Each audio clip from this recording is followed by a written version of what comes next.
સરસ મજાનો most IMP એક મહેલ છે, એ છે મક્કરપુરા પેલેસ. હવે આ મક્કરપુરા પેલેસ ક્યાં આવેલો છે? તો વડોદરામાં આવેલો છે.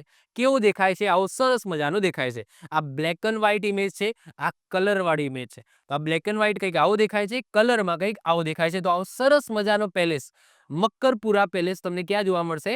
વડોદરાની અંદર જોવા મળશે. ઓકે, વાત કરીએ આપણે મક્કરપુરા પેલેસની. તો આ પેલેસ વર્ષ 1870માં મહારાજા ખંડેરાવ ગાયકવાડ દ્વારા બાંધવામાં આવ્યો હતો.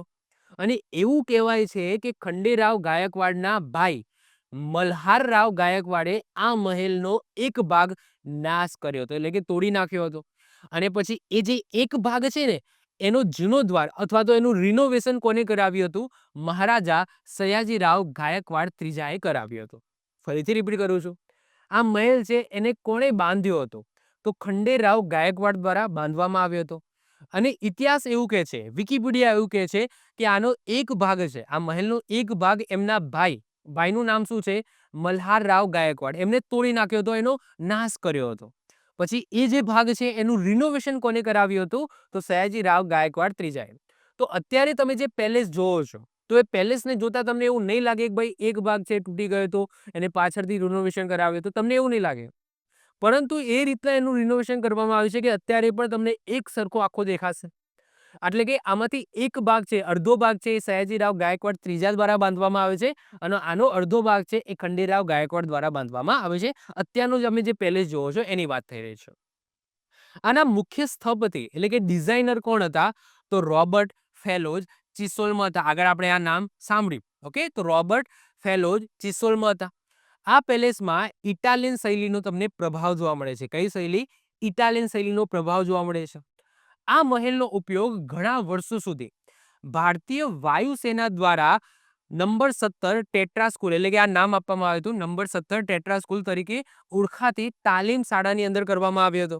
અને આ મહેલમાં જાપાની શૈલીનો બગીચો પણ આવેલો છે, જે 130 એકડમાં ફેલાયેલો છે.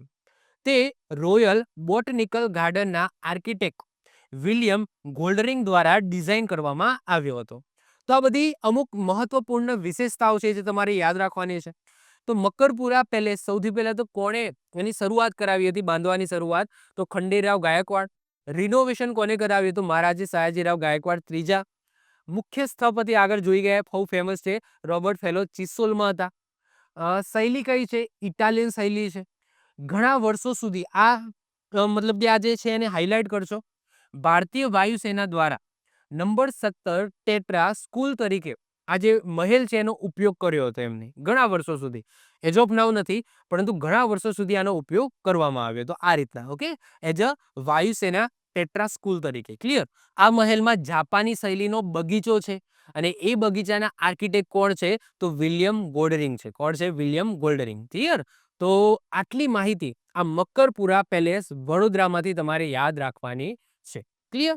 આવી જ રીતના ઓછા સમયની અંદર મહત્વપૂર્ણ નોલેજ મેળવવા માટે અને મને સપોર્ટ કરવા માટે આજે જ આપણી યુટ્યુબ ચેનલ ટીચિંગ કિશન ક્લિપને સબસ્ક્રાઇબ કરો.